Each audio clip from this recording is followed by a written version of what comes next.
Assalamualaikum warahmatullahi wabarakatuh. Salam sejahtera bagi kita semua. Yang terhormat Ibu Juniari Aguska Dewi SPD selaku pemateri dan Bapak Ibu guru peserta diseminasi yang berbahagia. Marilah kita mengucapkan puji syukur kehadirat Allah Subhanahu wa Ta'ala atas limpahan nikmat, rahmat, taufik dan hidayahnya sehingga kita dapat bergabung di sini untuk mengikuti diseminasi budaya positif di sekolah dalam keadaan sehat walafiat. Saya selaku moderator akan membacakan susunan acara pada pagi hari ini. Yang pertama pembukaan, yang kedua pemaparan, yang ketiga sesi tanya jawab, dan yang keempat penutup. Acara yang pertama yaitu pembukaan. Marilah kita buka acara pada pagi hari ini dengan membaca basmalah bersama-sama. Untuk acara yang kedua yaitu pemaparan materi kepada Ibu Juniari Aguska Dewi SPD dipersilakan.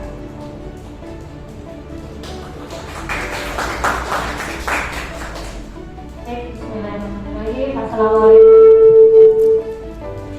Assalamualaikum warahmatullahi wabarakatuh.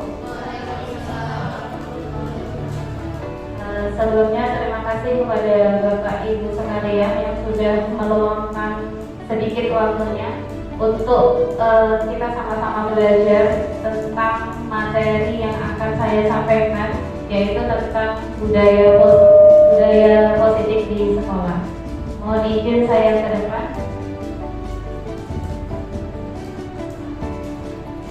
Jadi materi yang akan saya sampaikan yaitu tentang budaya positif di sekolah. Materi ini saya dapatkan dari pendidikan guru penggerak karena saat ini saya sedang menempuh pendidikan guru penggerak angkatan 9. Dan kemarin kami sudah belajar bagaimana budaya positif di sekolah, dan kami mendapat tugas untuk mendesiminasikan, jadi menyebarkan apa yang sudah kami peroleh agar semuanya tahu tentang budaya positif di sekolah.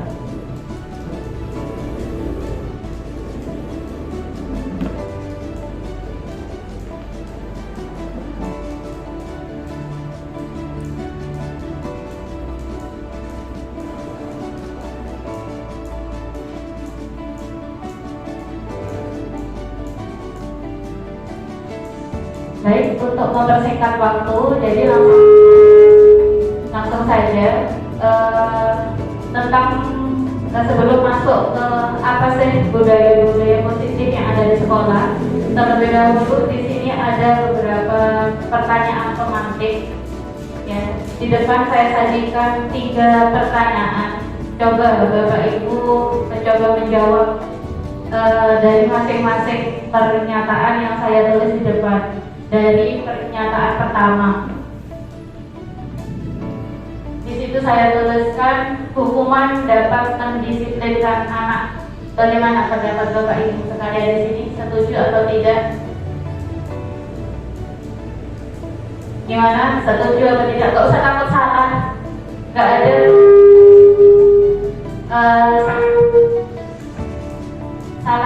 salah benar, gak ada ininya. Salah benar gak ada nilainya. Salah benar gak ada nilainya. Jadi kita sama-sama belajar. Ini kan sama dengan kalau kita ngajar ada pre-test, post-test. Jadi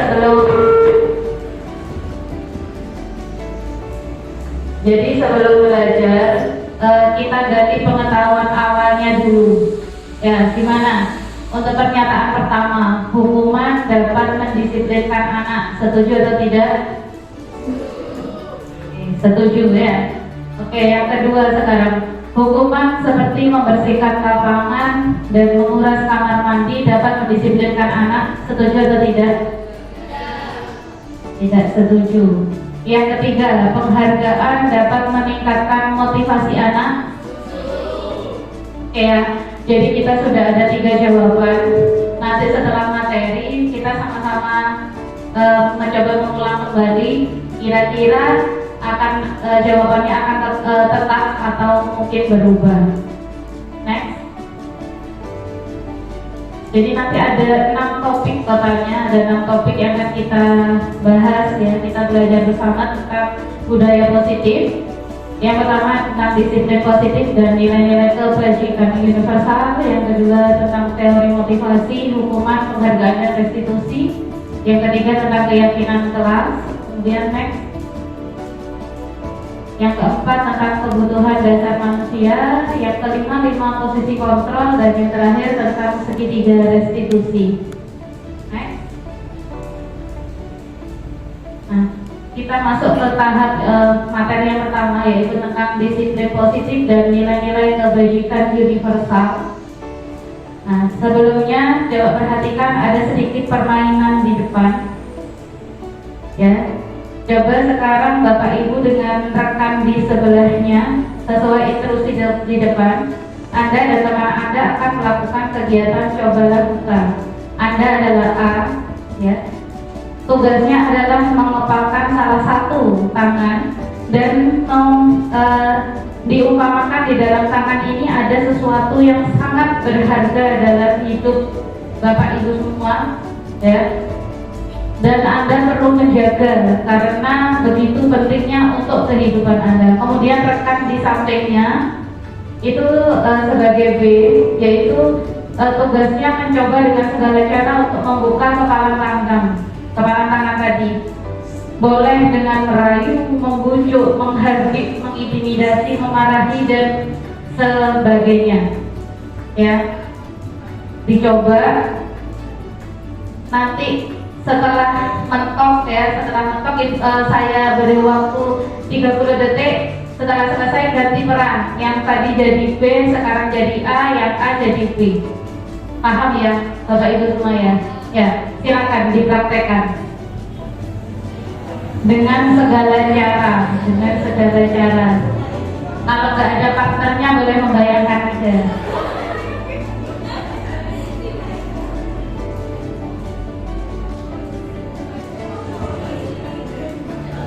Dipertahankan ya, seolah-olah itu sesuatu yang sangat berharga, yang sangat penting sekali untuk hidup Bapak Ibu semua.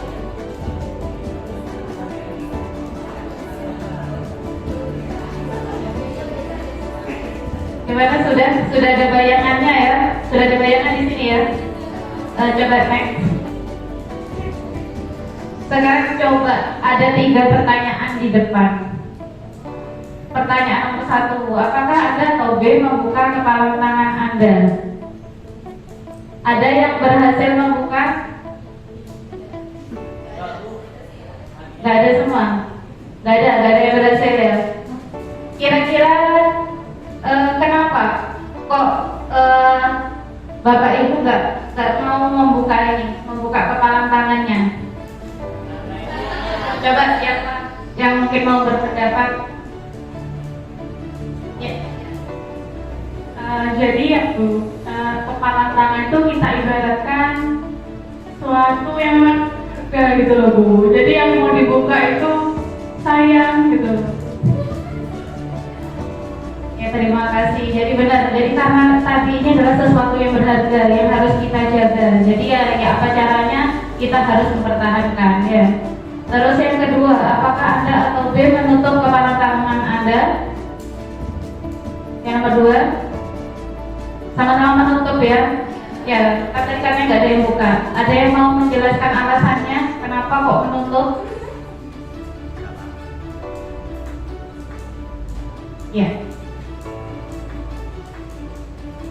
Karena ingin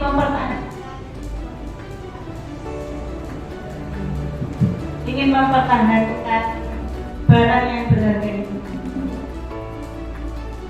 Baik, terima kasih. Jadi karena sama seperti jawaban nomor 1 ya, karena berharga, jadi kita harus menjaganya. Nah, sekarang yang pertanyaan terakhir. Dalam kegiatan ini, sesungguhnya siapa yang memegang kendali atau kontrol untuk membuka atau menutup kepalan tangan? Kira-kira siapa? Angkat tangan yuk, Bapak Ibu. Untuk yang mengontrol itu diri kita sendiri. Diri kita sendiri itu bisa memiliki kontrol untuk melakukan sesuatu tindakan yang sesuai dengan keinginan kita sendiri. Jadi dari sini, dari permanen ini, ya, kita mencoba bahwa setiap tindakan kita, setiap apa yang kita lakukan itu pasti punya alasan. Seperti tadi mempertahankan supaya kepala tangan ini tetap menutup, ya, karena kita punya tujuan, kita punya alasan untuk mempertahankan apa yang penting di dalam hidup kita. Ya. Next.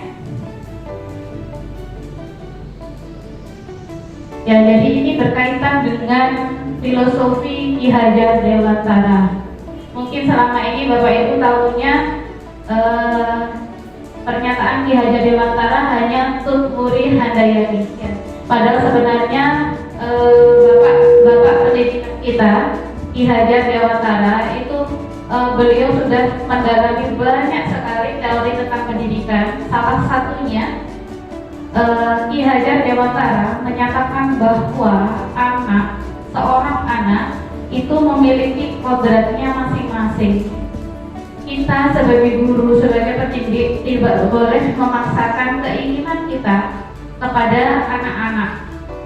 Jadi kita guru itu tugasnya hanya sebagai pamong, hanya menuntun. Misalkan anak ini mau ke A, anak ini mau ke B, kita nggak boleh maksa, ayo kamu ke C, nggak boleh, karena sudah ada kodratnya. Jadi kalau mungkin dulu Bapak Ibu pernah dengar teori tabula rasa, ada yang pernah dengar? Tabula rasa, jadi ada dulu itu istilah tabula rasa bahwa anak terlahir seperti kanvas putih dan kita sebagai guru memiliki kebebasan untuk mencoret-coret, untuk melukis di dalamnya. Ternyata itu salah, Bapak Ibu.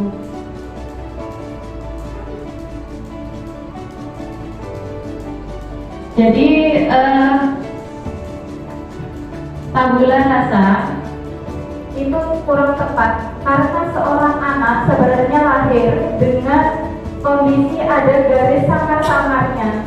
Setiap anak memiliki kodratnya, kodrat alam dan kodrat zaman. Nah, jadi kita sebagai guru harus memenuhi kodrat tersebut. Kita gak boleh melukis seenak kita, sesuai keinginan kita, gak boleh.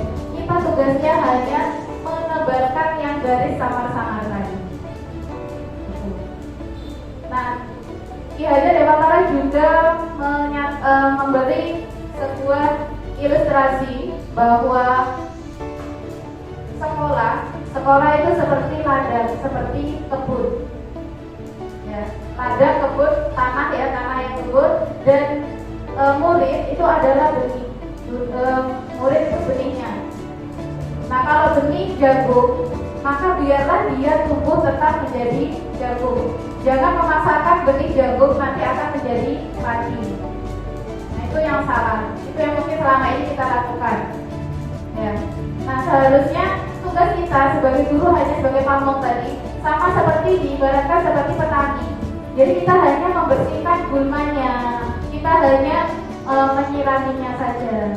Kodratnya dia biarlah tetap berjalan. Seperti itu.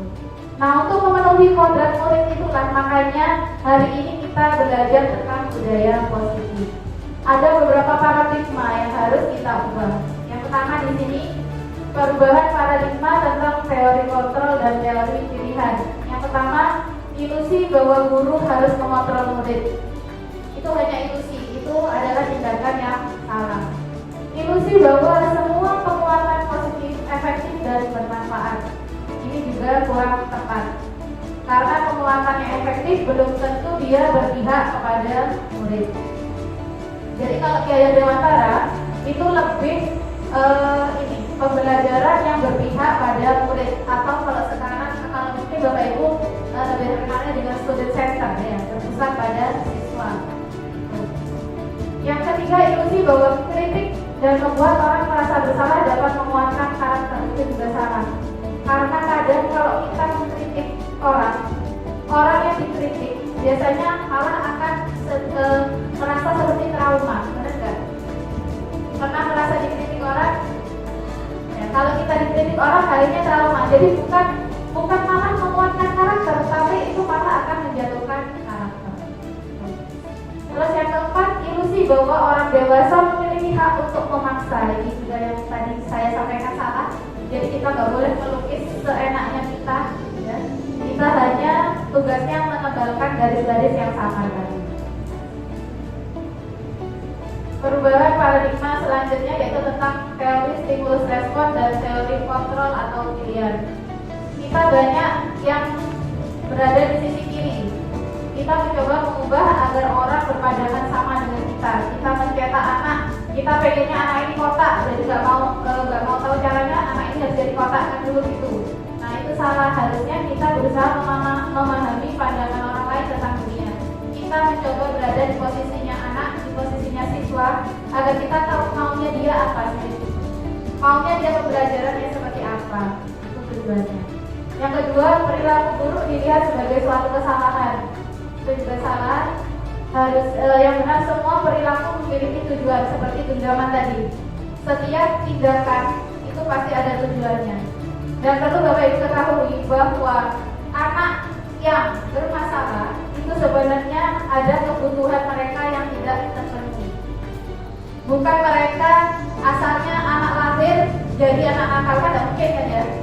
Jadi anak lahir semuanya kodratnya sama, cuma karena ada kebutuhan yang dia tidak terpenuhi, akhirnya anak itu menjadi bermasalah. Yang ketiga, orang lain bisa mengontrol saya. Tidak salah, harusnya hanya Anda yang bisa mengontrol diri Anda. Seperti tadi membuka genggaman, meskipun teman yang sebelahnya maksa, kita nggak akan mau membuka kalau kita bukan dari diri kita sendiri yang mau membuka. Tuh. Terus selanjutnya saya bisa mengontrol orang lain, itu juga salah. Ya. Kita tidak bisa mengontrol, kita hanya bisa mendampingi. Selanjutnya pemaksaan ada pada saat bujukan gagal. Biasanya kan gitu, kita maunya siswa ini A, dia nggak mau, akhirnya kita memaksa. Harusnya kolaborasi dan konsensus menciptakan pilihan-pilihan baru. Kita kolaborasi, kita bekerja bersama sehingga tujuan kita bisa tercapai. Yang terakhir, model berpikir menang kalah. Biasanya kita dalam bertindak pasti di sini ada mindset untuk berkompetisi. Kalau kompetisi kan berarti selalu ada yang menang dan ada yang kalah. Itu yang harus diubah menjadi model berpikir atau mindset menang-menang. Kalau kita bekerja sama, kita bekerja bersama-sama, berarti kan semuanya akan menang. Gak akan ada yang kalah, gak akan ada yang menang. Next. Ini tentang pergeseran pengertian disiplin. Ya. Biasanya kalau kita dengar kata disiplin, itu cenderung dimaknai jadi sesuatu yang dilakukan seseorang pada orang lain untuk mendapatkan kepatuhan. Biasanya kalau di siswa, anak ini manut, selalu mengerjakan, berarti anak ini disiplin. Padahal itu salah. Ya. Disiplin, seperti yang pengertian kita tadi, itu cenderung menimbulkan ketidaknyamanan. Bukan dengan apa yang kita hargai atau pencapaian suatu tujuan. Harusnya disiplin itu ada yang di kotak kanan. Disiplin diri mempelajari bagaimana cara mengontrol diri dan bagaimana menguasai diri untuk memilih tindakan yang mengacu pada nilai-nilai yang kita hargai. Biasanya nilai-nilai ini adalah nilai-nilai yang berdasarkan nilai-nilai kebajikan universal. Nah, next. Jadi disiplin diri itu biasanya muncul dari nilai-nilai kebajikan universal. Seperti apa nilainya nanti. Selain itu, disiplin diri kalau dari dalam diri berarti motivasinya berasal dari luar atau dalam? Dari dalam. Ya.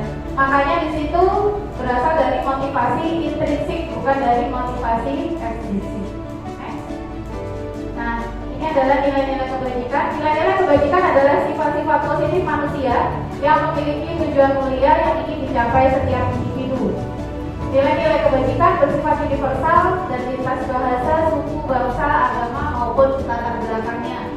Setiap perilaku atau perbuatan memiliki suatu tujuan. Dan yang terakhir, dengan mengaitkan nilai-nilai kebajikan universal, maka akan menumbuhkan motivasi intrinsik untuk mencapai tujuan mulia.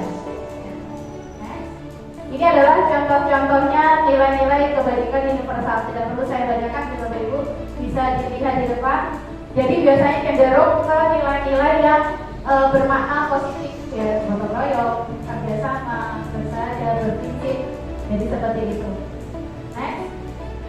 Nah, nilai-nilai kebajikan yang diyakini atau diterapkan di Indonesia atau kita sebagai kita karena kita dalam lingkup masih dalam sistem pendidikan Indonesia, nilai-nilai kebajikan yang diterapkan di sekolah itu mengarah pada profil pelajar Pancasila. Jadi ada enam profil pelajar Pancasila: beriman, bertakwa pada Tuhan Yang Maha Esa dan beralam mulia, berkebinekaan global, gotong royong, mandiri, kreatif, dan bernalar kritis. Jadi dari yang tadi, yang kabar itu kan ada banyak. Kalau kita mengambil semuanya kan terlalu banyak, cukup. Akhirnya disepakati bahwa kita menggunakan nilai 6 nilai kebajikan yang ada dalam profil pelajar Pancasila. Nah, selanjutnya adalah tentang teori motivasi, hukuman, dan penghargaan serta restitusi. Tadi di awal saya kan menuliskan ada motivasi ekstrinsik dan motivasi intrinsik. Nanti kita akan belajar di bagian ini. Nah, ini. Jadi ada tiga motivasi saat kita akan melakukan suatu tindakan. Ya. Setiap kita berbuat, mau melangkah satu langkah saja, pasti ada motivasi di dalam diri kita. Dan kemungkinannya adalah 3 ini. Yang pertama adalah untuk menghindari ketidaknyamanan atau hukuman. Yang kedua untuk mendapatkan imbalan. Yang ketiga adalah untuk menghargai diri sendiri. Kalau yang pertama untuk menghindari ketidaknyamanan, biasanya akan timbul dalam hati kita akan timbul pertanyaan seperti yang saya tulis, apa yang akan terjadi kalau kita tidak melakukan hal tersebut? Pasti mikirnya ke arah sana. Makanya supaya tidak terjadi, kita mengambil langkah A. Seperti itu. Terus yang B, untuk mendapatkan imbalan. Kalau kita mau melakukan sesuatu, kita pasti mikirnya nanti aku lakukan yo. Setelah ini apa yang saya peroleh? Nah, itu adalah motivasi untuk mendapatkan imbalan. Yang terakhir, untuk menghargai diri sendiri. Nah, dari 3 motivasi ini, 2 motivasi yang pertama itu hanya motivasi ekstrinsik, motivasi dari luar. Karena yang pertama kan kita takut dihukum, misalkan kita nggak melakukan, kita nggak masuk kelas, ya, nggak ngajar, takut ditegur oleh atasan. Nah, itu berarti sudah kita takut pada atasan kita. Berarti itu kan motivasinya dari luar. Terus yang kedua, untuk mendapatkan imbalan, misalkan ada tugas dinas ke aula Pemkab misalkan. Nah, pasti kita nanti dapat apa ya? Dapat sertifikat kan? Nah, gitu. Nah, itu kan berarti motivasinya dari luar. Beda dengan motivasi untuk menghargai diri sendiri. Misalkan ya, kita masuk kelas. Misalkan kita masuk kelas tepat waktu. Bukan karena takut atasan mengingatkan, juga bukan karena biar dipuji oleh anak. Tapi kita masuk kelas tepat waktu karena kita menghargai diri kita sendiri.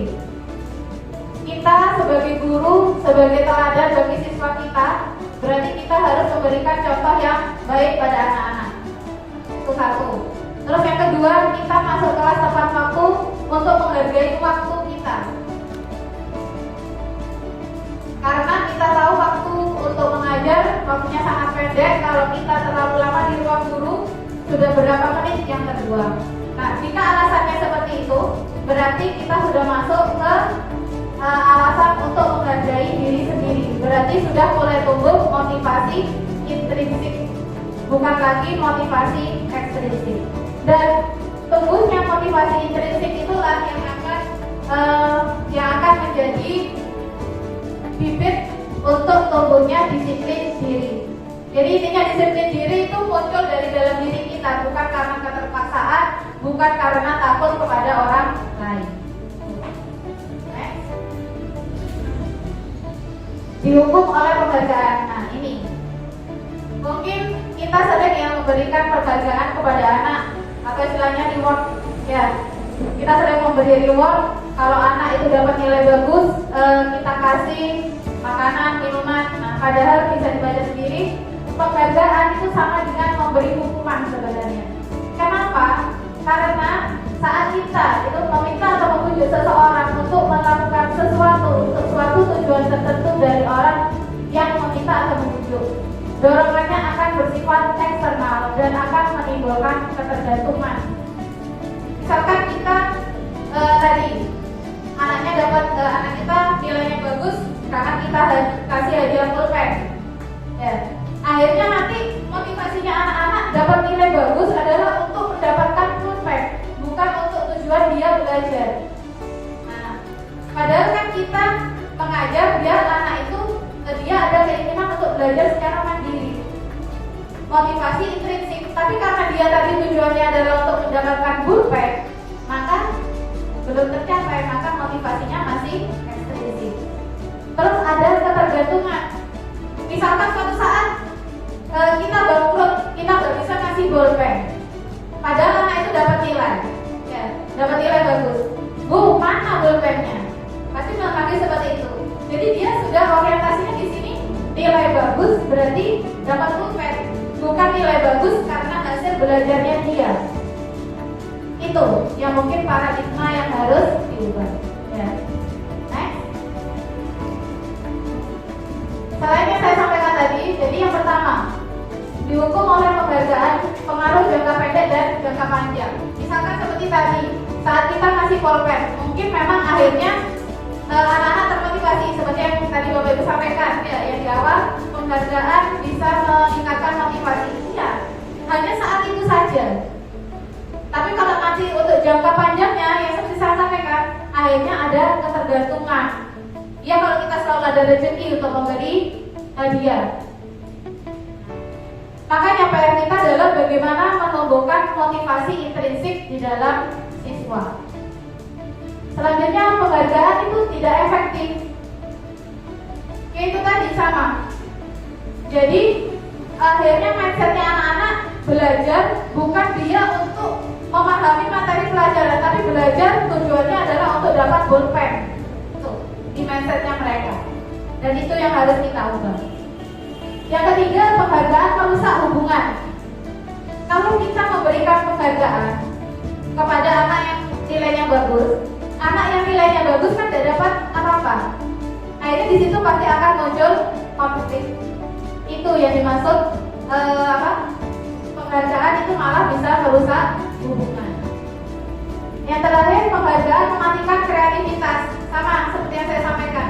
Misalkan di pelajaran seni budaya, kalau lukisannya bagus nanti dapat STEP misalkan. Nah, akhirnya dia saat melukis bukan dia meluapkan ide yang ada di kepalanya, tapi melukis tujuannya adalah untuk mendapatkan STEP. Itu. Ya, makanya hati-hati saat kita mau memberikan penghargaan kepada siswa. Nah, tapi kita tetap bisa memunculkan motivasi anak-anak dengan cara di slide selanjutnya. Dengan memberikan apresiasi. Kita mengapresiasi setiap pencapaian siswa dengan beberapa syarat. Yang pertama, beri pengakuan secara khusus. Misalkan ada anak yang nilainya bagus, diapresiasi, oh nilai kamu bagus, dipertahankan ya, untuk pertemuan selanjutnya ditingkatkan lagi. Cukup dengan seperti itu Bapak Ibu. Itu bisa menggantikan yang tadi penghargaan atau reward tadi. Terus beri pengakuan secara pribadi. Coba dari si A ini, oh dia misalkan masalah melukis, dia pintar tentang lukisan pemandangan. Dipuji, dikasih apresiasi. Lukisan pemandangannya bagus, tapi mungkin nanti bisa dikembangkan lagi untuk yang bidang yang lain. Tuh. Terus memberi pengakuan kepada semua murid. Nah ini supaya tadi yang tidak ada merusak hubungan. Jadi setiap pencapaian siswa itu harus kita hargai. Jangan hanya melihat anak yang pintar saja yang selalu dikasih semacam pujian, tapi kita juga harus mengapresiasi mereka-mereka yang mungkin tingkatan kecerdasannya low. Ya, mungkin dari pertemuan pertama dia nggak mengerjakan tugas sama sekali, tapi di pertemuan selanjutnya dia sudah mau mengerjakan 2 soal saja. Itu harus kita apresiasi. Berarti kan sudah ada peningkatan. Dengan apresiasi itu tadi, maka diharapkan muncul motivasi intrinsik di dalam siswa.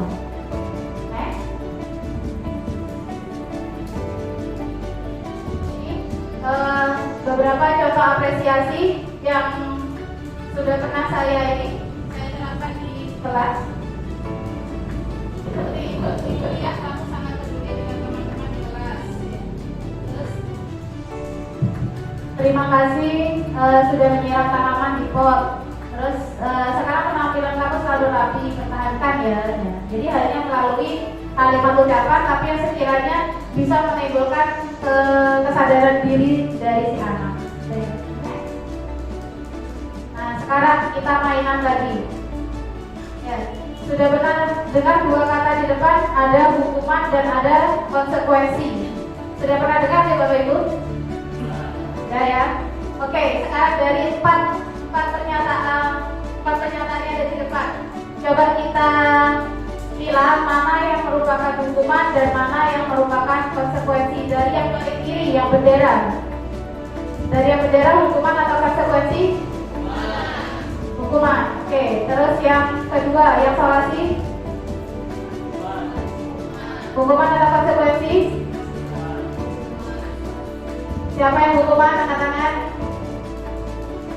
Berarti sisanya konsekuensi? Yakin? Ragu? Oke, next dulu ya. Oke. Membersihkan tumpahan air yang tersenggol. Konsekuensi. Terus mengganti kertas tugas teman yang dicoret-coret. Konsekuensi. Oke, kita cek bersama setelah tahu apa sih perbedaan antara hukuman dengan konsekuensi.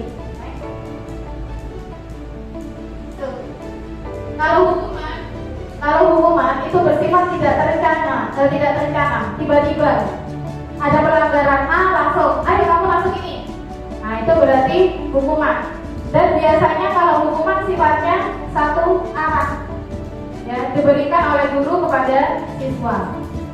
Selanjutnya hukuman bersifat satu arah. Yang selanjutnya hukuman yang diberikan bisa berupa fisik maupun psikis, yang nanti biasanya akan menimbulkan trauma pada anak-anak. Sedangkan kalau konsekuensi itu sudah terencana, direncanakan bersama, didiskusikan bersama, kemudian disepakati secara bersama-sama antara guru dengan murid. Jadi nantinya kalau misalkan murid itu melakukan pelanggaran, dia sudah tahu konsekuensi apa yang akan diterima. Konsekuensi diberikan berdasarkan suatu data yang terukur. Misalkan murid mengobrol saat kegiatan pembelajaran, maka dia waktunya akan digunakan untuk menyelesaikan tugas yang belum selesai. Itu perbedaan antara hukuman dan konsekuensi. Coba sekarang kita tinjau lagi yang pertanyaan tadi ya, ke surat yang sebelumnya. Berarti lari lapangan 10 kali karena terlambat, itu apa? Hukuman apa konsekuensi? Hukuman apa konsekuensi? Biasanya ada nggak kesepakatan kalau kita membuat kesepakatan sama murid? Gimana? Kalau misalkan, kamu lari sudah 10 kali gitu. Biasanya apa? Ada kesepakatan dulu nggak? Nggak ada. Berarti itu termasuk hukuman. Oke. Terus menulis 100 kali kalimat saya tidak akan mengulangi lagi. Jelas hukuman karena sudah tidak ada kesepakatan. Membersihkan tumpahan air yang tersenggol, konsekuensi ya, karena sudah disepakati bersama. Yang terakhir mengganti kertas tugas teman yang dicoret-coret, konsekuensi juga. Sudah tahu ya Bapak Ibu ya bedanya hukuman dengan konsekuensi. Ini untuk perbedaan lebih detailnya. mungkin yang perlu digarisbawahi adalah di nomor 2. Ya. Kalau hukuman biasanya cenderung membuat anak sakit untuk jangka waktu yang lama, atau dengan kata lain semacam trauma kalau kita memberikan hukuman. Tapi kalau konsekuensi biasanya ya hanya saat itu saja anak-anak dia akan kecewa, tapi untuk selanjutnya akhirnya dia belajar untuk tidak mengulang kembali. Ya, di situ belum itu yang terakhir juga, anak belajar untuk menyembunyikan kesalahan. Biasanya kan gitu, kalau misalkan ada anak yang melakukan pelanggaran takut dihukum, akhirnya dia nggak mau ngaku. Ya, kita paksa apapun dia nggak mau ngaku. Beda dengan konsekuensi. Kalau kita sudah sepakat, pelanggaran ini dia konsekuensinya ini. Karena sudah disepakati bersama, biasanya anak bisa langsung ngaku kesalahannya apa. Next. Selanjutnya ada istilah restitusi. Ini yang sedang tren sekarang. Jadi restitusi adalah proses menciptakan kondisi bagi murid untuk memperbaiki kesalahan mereka, sehingga mereka bisa kembali pada kelompok mereka dengan karakter yang lebih kuat. Restitusi juga proses kolaboratif yang mengajarkan murid untuk mencari solusi. Ini Bapak Ibu yang perlu digarisbawahi, yang mungkin juga belum pernah kita lakukan sekarang sampai saat ini. Jadi kalau ada anak yang salah, kita cenderung hanya memberikan hukuman sudah selesai. Tapi kita tidak memikirkan apa sih solusi yang harusnya dilakukan supaya si anak itu tidak mengulangi. Dan kalau bisa, kalau menjalankan restitusi yang baik, harusnya solusi itu berasal dari anak. Kenapa? Kalau si anak itu bisa mengajukan sebuah solusi, berarti dia sudah memiliki motivasi intrinsiknya. Dia sudah tumbuh disiplin dirinya. Dia tahu kesalahan ini, oh berarti konsekuensi saya ini. Kalau kita berhasil seperti itu Bapak Ibu, insya Allah siswa-siswa bermasalah tidak akan bermunculan kembali. Next. Ciri-ciri restitusi bukan untuk menebus kesalahan, namun untuk belajar dari kesalahan, memperbaiki hubungan. Kita memberikan tawaran, kita menawarkan kepada murid, gimana kalau ini? Nah, kalau murid setuju, berarti kan sudah sepakat. Ya berarti nanti dijalankan. Tapi kalau nggak setuju, ya kita harus mempersilahkan murid itu. Kira-kira dia mengajukan solusi apa? Restitusi menuntut untuk melihat ke dalam diri. Jadi untuk melihat nilai-nilai yang diyakini sama murid. Restitusi mencari kebutuhan dasar yang mendasari tindakan. Seperti yang saya sampaikan tadi di awal, bahwa anak bermasalah itu ada kebutuhan mereka yang tidak terpenuhi. Restitusi diri adalah cara yang paling baik. Restitusi fokus pada karakter bukan tindakan. Restitusi fokus pada solusi. Ini yang mungkin perlu digarisbawahi. Ya. Jadi restitusi tujuannya adalah untuk mencari solusi dari kesalahan yang dilakukan oleh siswa, bukan untuk menghakimi siswa. Restitusi mengembalikan murid yang berbuat salah pada kelompoknya. Jadi tidak kemudian anak yang bersalah ini biasanya langsung kayak kita cek ya, ini pasti nanti melakukan salah lagi. Akhirnya di kelas kita punya dua kelompok anak baik sama kelompok anak nakal. Itu yang salah. Jadi tujuannya harapannya dengan melakukan restitusi, ya nanti dia kembali ke kelompoknya membaur lagi. Tidak ada anak nakal, tidak ada anak baik. Dianggap semua siswa adalah sama. Next. Itu tentang restitusi. Nanti kita belajar lagi bagaimana tahapan dalam melakukan restitusi di slide terakhir. Sekarang kita ke keyakinan kelas. Ini Bapak Ibu yang jadi PR kita juga. Kita sekolah punya tata tertib. Ya. Kita punya tata tertib yang banyak sekali yang sudah ditempel di sana. Tapi kita sebagai guru, sebagai pengajar di kelas juga harus memiliki namanya keyakinan kelas. Nah, tujuannya apa? Coba bisa dilihat di depan. Nah, kenapa kok kita harus membuat keyakinan kelas? Itu contoh ilustrasi ada 3. Biasanya kita ini, mengapa kita memiliki peraturan harus menggunakan helm bila mengendarai kendaraan roda 2. Apa biasanya tujuannya? Ya, untuk melindungi dari kecelakaan atau untuk keselamatan. Ya. Terus selanjutnya, mengapa kita memiliki peraturan 3M, menggunakan masker, mencuci tangan, menjaga jarak? Untuk apa tujuannya? Untuk kesehatan ya. Waktu COVID kemarin kan ini kita harus 3M ini. Ya. Terus yang ketiga, mengapa kita memiliki peraturan harus datang tepat waktu pada saat mengikuti pelatihan? Kenapa saya harus datang tepat waktu? Biasanya apa alasannya? Agar tidak ketinggalan materi. Ada lagi? Biasanya kalau datanya terlambat sudah ada anggota yang lain, apa yang kita rasakan? Malu ya. Nah, dari alasan-alasan tadi, maka kalau peraturan itu cenderung mendorong tumbuhnya motivasi ekstrinsik. Kita malu, kita takut pakai helm. Biasanya kan ada orang yang pakai helm takut kena tilang. Nah, kan ada yang kayak gitu. Berarti kan itu motivasinya ekstrinsik. Padahal kalau kita bisa menumbuhkan motivasi intrinsiknya tadi, yang jawabannya Bapak Ibu tadi untuk keselamatan, nah itu sudah intrinsik. Tapi ada orang yang kadang alasannya takut ditilang. Nah, itu berarti motivasinya masih ekstrinsik.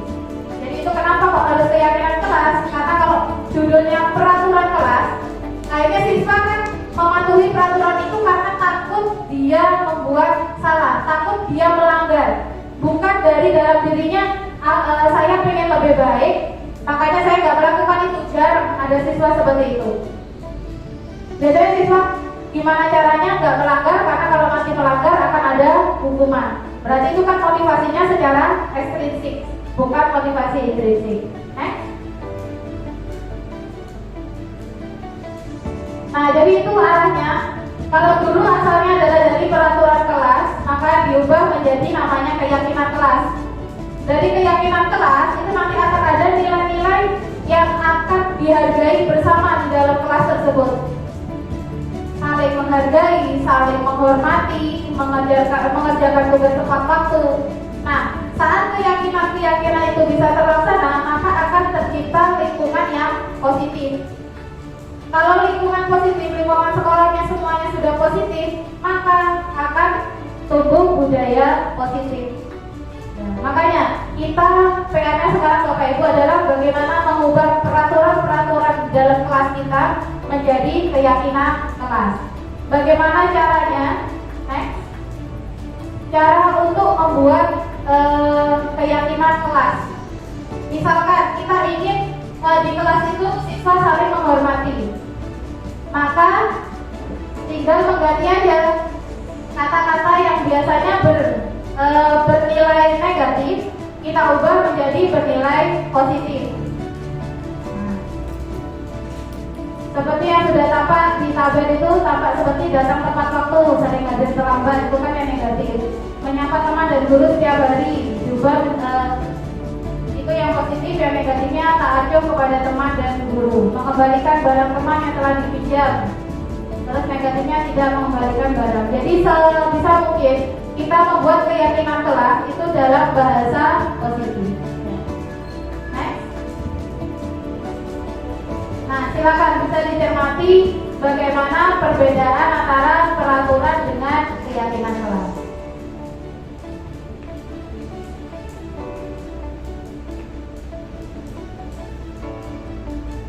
Ya, bisa dipelajari sendiri, baca sendiri ya Bapak Ibu. Jadi kalau yang peraturan itu nadanya itu negatif, kalau yang keyakinan kelas itu cenderung positif. Next. Nah, itu contoh dari kesepakatan kelas. Kita bisa membuat seperti itu. Next. Nah, ini tadi saya menyampaikan bahwa anak yang berkasus, anak yang memiliki yang melakukan kesalahan itu karena kebutuhannya tidak terpenuhi. Nah, kebutuhan apa? Kebutuhan dasar manusia itu ada 5. Ada kebutuhan bertahan hidup, ada kebutuhan kasih sayang dan rasa diterima, ada kebutuhan penguasaan, ada kebutuhan kebebasan, dan ada kebutuhan kesenangan. Itu contohnya. Saya ada contoh kasus tapi lupa nggak saya contohkan, nanti kalau masih ada waktu saya tampilkan biar Bapak Ibu tahu apa sih cara mendalami kebutuhan anak itu apa kira-kira. Dari tindakan salah yang dilakukan seorang anak, kita belajar mengetahui kira-kira kebutuhan apa yang tidak terpenuhi. Sekarang ke 5 posisi kontrol. Ini yang sangat penting Bapak Ibu, karena kita sebagai guru tugasnya tidak hanya mengajar tapi juga mendidik. Jadi kalau ada siswa yang salah, bukan hanya tugasnya BK untuk memperbaiki kesalahan yang diperbuat oleh anak, tapi juga tugas kita. Nah, untuk memperbaiki kesalahan yang diperbuat oleh anak, itu kita harus tahu bagaimana posisi kita, memposisikan kita dalam menangani anak yang bermasalah. Ada 5 posisi kontrol. Ada posisi kontrol sebagai penghukum, ada posisi kontrol sebagai pembuat merasa bersalah, ada posisi kontrol sebagai teman, sebagai pemantau, dan sebagai manajer. Next, penjelasannya itu penghukum, pembuat orang merasa bersalah, teman, pemantau, dan manajer. Mungkin yang bisa digarisbawahi langsung di baris nomor 3 di hasil. Kalau kita memposisikan diri sebagai penghukum, itu cenderung kita selalu merasa benar, dan anak yang bersalah terus mau nggak mau dia salah. Maka apa hasilnya?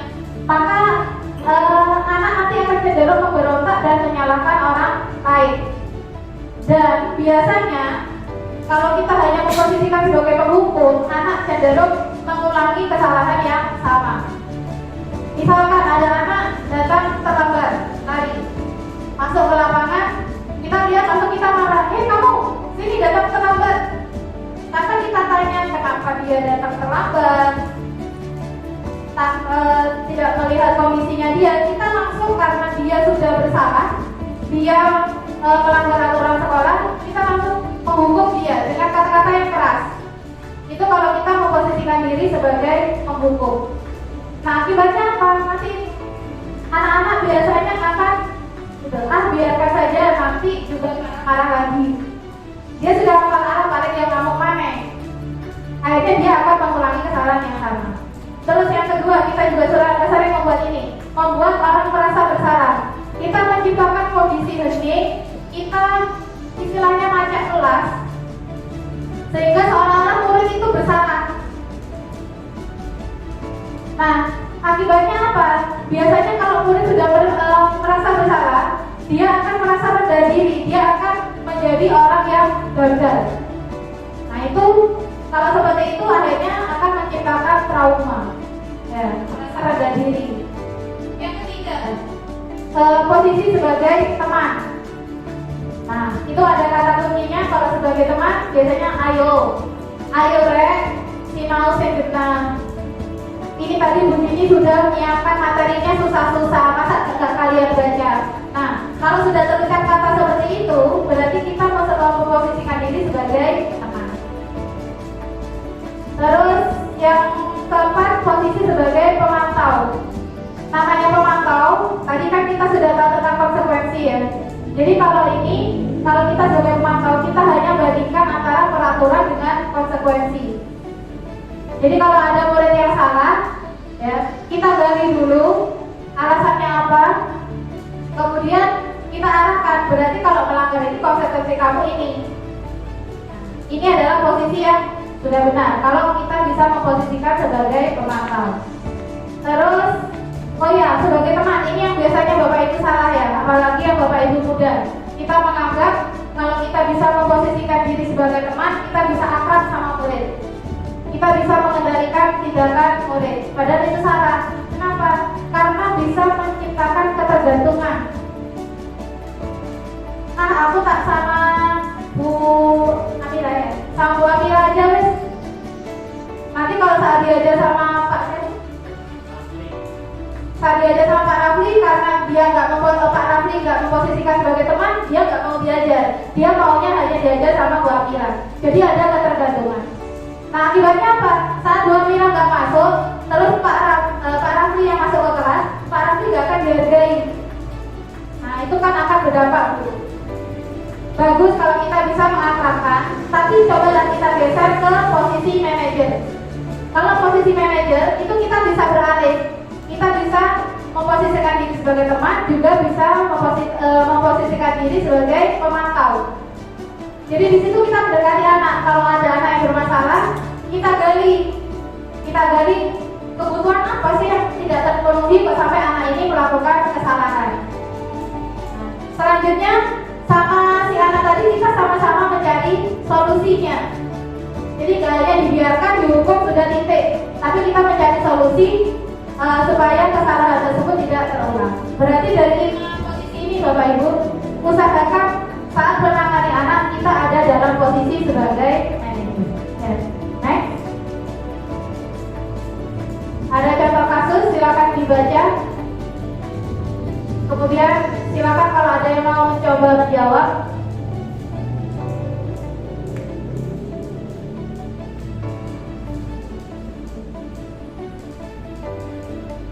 Contoh kasus 1 tentang Pak Hadi.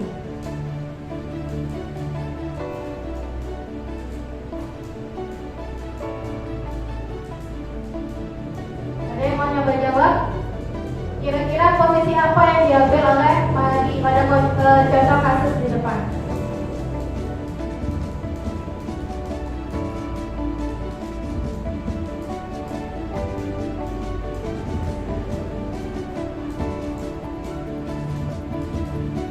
Ya?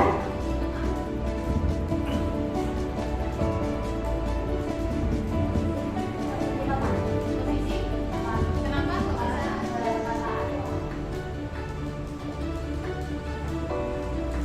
Jadi ada kata kuncinya ya. Ayolah, bagaimana sih kalian? Nah, kalau sudah ada kata itu berarti memposisikan diri sebagai teman. Mungkin ada pendapat yang lain?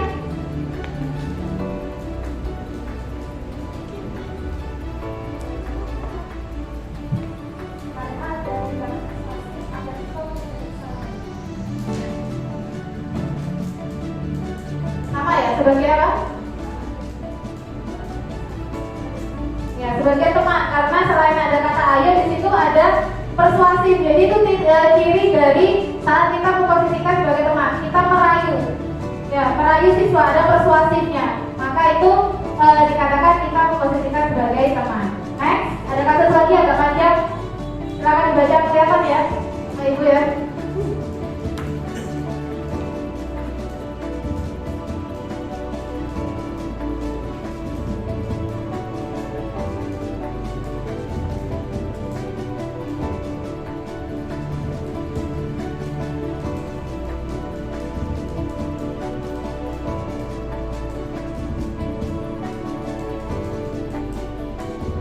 Kalau tadi Pak Hadi, kalau ini Pak Lukman ya.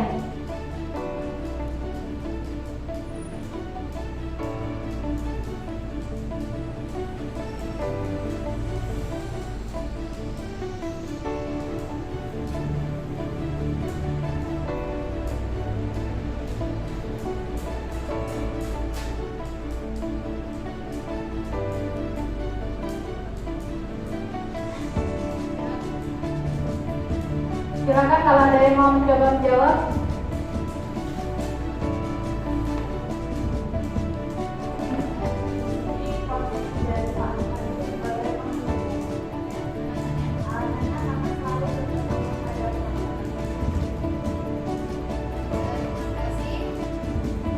Jadi ada pendapat bahwa ini adalah posisinya sebagai penghukum ya. Jadi karena Pak Lukman ini dia selalu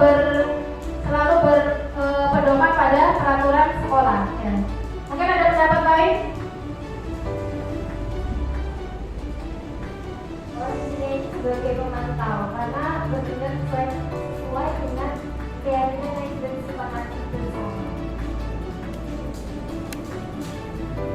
Terima kasih, hampir mirip jawabannya ya tadi sebagai penghukum karena dia Pak Lukman mengambil selalu berpedoman pada peraturan, sedangkan sebagai pemantau karena berpedoman pada keyakinan yang sudah disepakati bersama. Sekarang dapat kita telah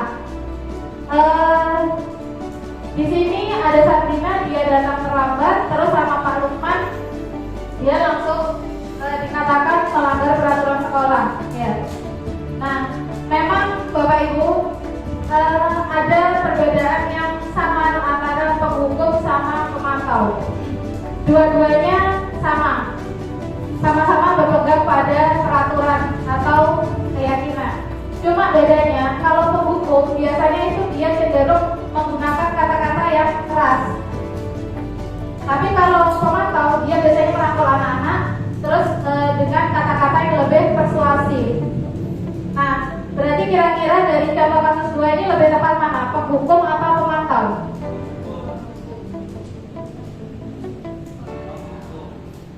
Penghukum atau pemantau?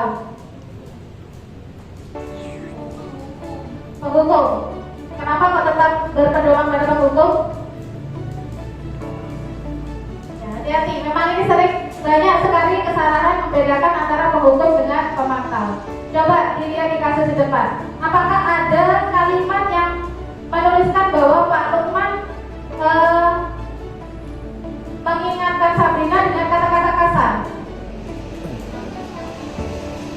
Tapi apakah di situ ada Pak Lukman berkata dengan nada kasar gitu? Ada kan? Gak ada keterangan. Makanya kita harus jeli memang. Bedanya sangat tipis sekali antara penghukum sama pemantau. Kalau di situ tidak ada kata-kata kasar, berarti di situ dia posisinya sebagai pemantau.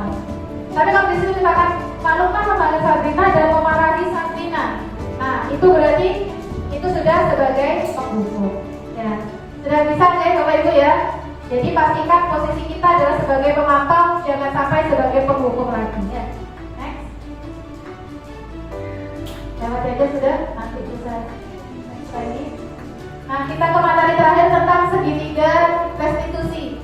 Kalau tadi sudah ada restitusi, ya, bahwa setiap tindakan kita tujuannya adalah untuk mencari solusi, ya, mencari solusi dari anak yang bermasalah. Nah, untuk melakukan segitiga restitusi, ya, untuk melakukan restitusi itu ada langkah-langkahnya. Next. Langkah-langkahnya segitiga restitusi seperti yang ada di depan. Jadi ada 3 sisi segitiga sama sisi. Yang bagian bawah dasar adalah menstabilkan identitas, kemudian yang sebelah kiri validasi tindakan yang salah, yang sebelah kanan adalah menayangkan keyakinan. Untuk pembahasannya tidak akan saya jelaskan, tapi akan langsung saya tayangkan contoh penerapan segitiga restitusi yang sudah saya lakukan.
Baik, Bapak Ibu, jadi di depan tadi saya tampilkan video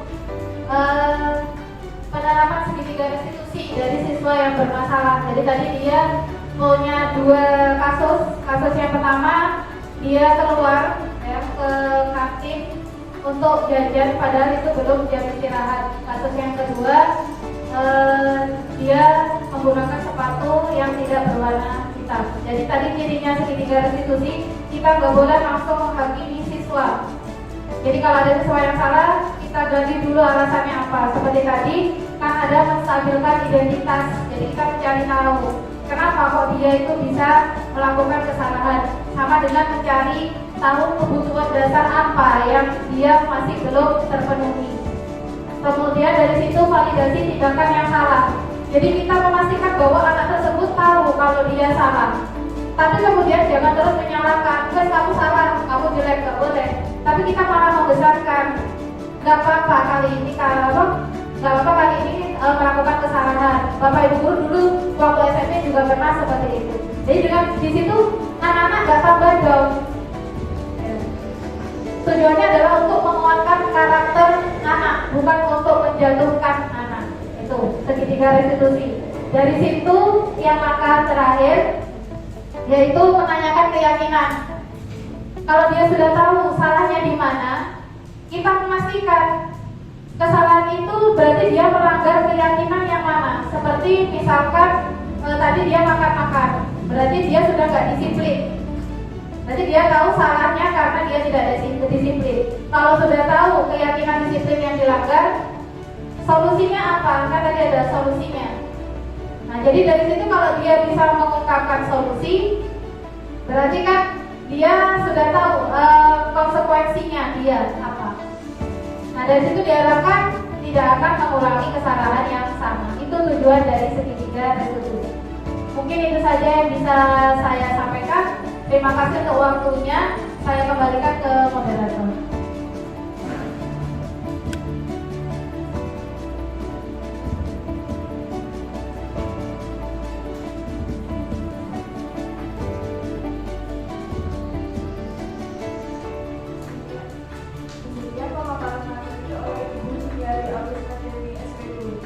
Acara yang kedua yaitu sesi tanya jawab kepada audiens. Kami hendaknya mohon untuk mengangkat tangan terlebih dahulu.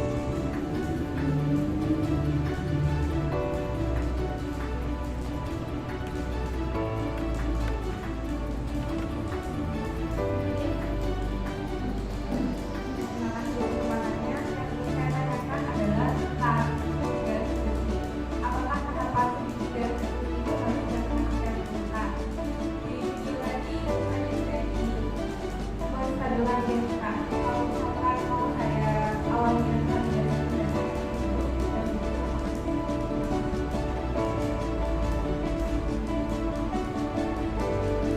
pertanyaan akan bergabung terlebih dahulu. Pertanyaan yang kedua, bisa akan pertanyaan saya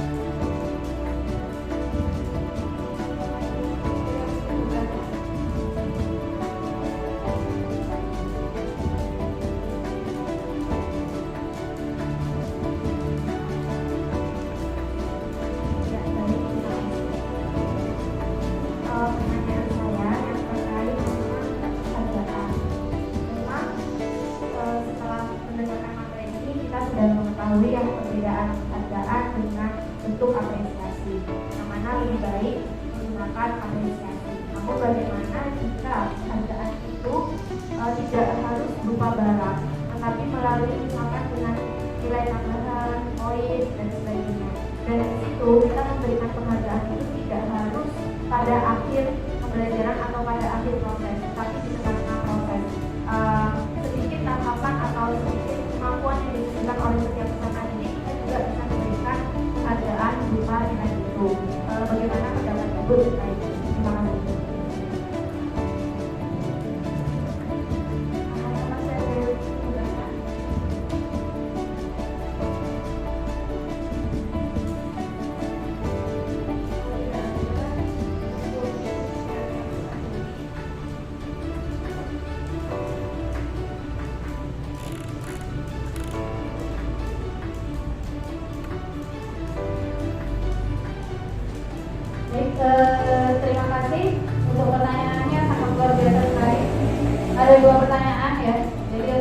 semakin memantapkan kita tentang bagaimana restitusi dan penghargaan.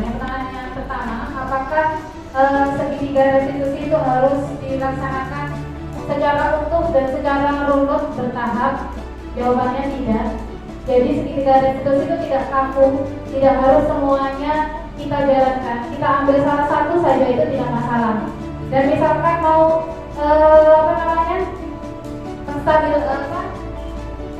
validasi tindakan yang salah dulu baru menstabilkan, tidak masalah. Makanya kita di situ menggunakan bangun segitiga sama sisi. Kalau Bapak Ibu perhatikan, segitiga sama sisi kan sisinya sama.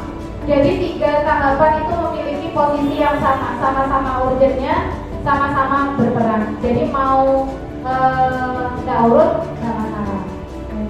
Terus untuk menjawab pertanyaan kedua, apakah tadi penghargaan kan efeknya tidak bagus untuk siswa, tapi kita ganti dengan apresiasi, tapi apresiasinya diganti berupa nilai atau poin. Tidak masalah, asalkan saat pemberian poin itu pun kita berusaha menanamkan ke mindset siswa bahwa tujuannya adalah bukan untuk poin, tetap tujuannya adalah untuk memaksimalkan hasil belajar kalian. Tidak masalah, dan dilakukan selama proses berlangsung juga sangat bagus. Jadi sama aja dengan kita kalau memberikan poin di tengah-tengah, tadi kan ada apresiasi fokus pada proses. Jadi kita mengamati prosesnya peserta didik. Di tengah-tengah kita lihat ada pencapaian, kita kasih apresiasi, itu sangat bagus. Karena di situ maka peserta didik akan merasa diperhatikan. Dia memiliki peran selama kegiatan pembelajaran.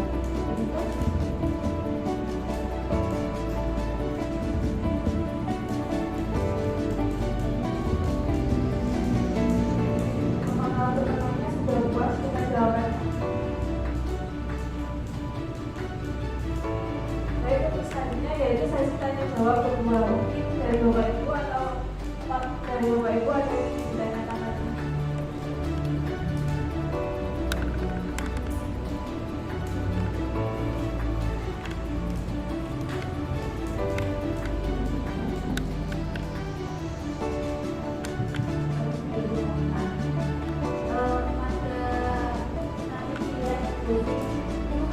Mengharapkan bahwa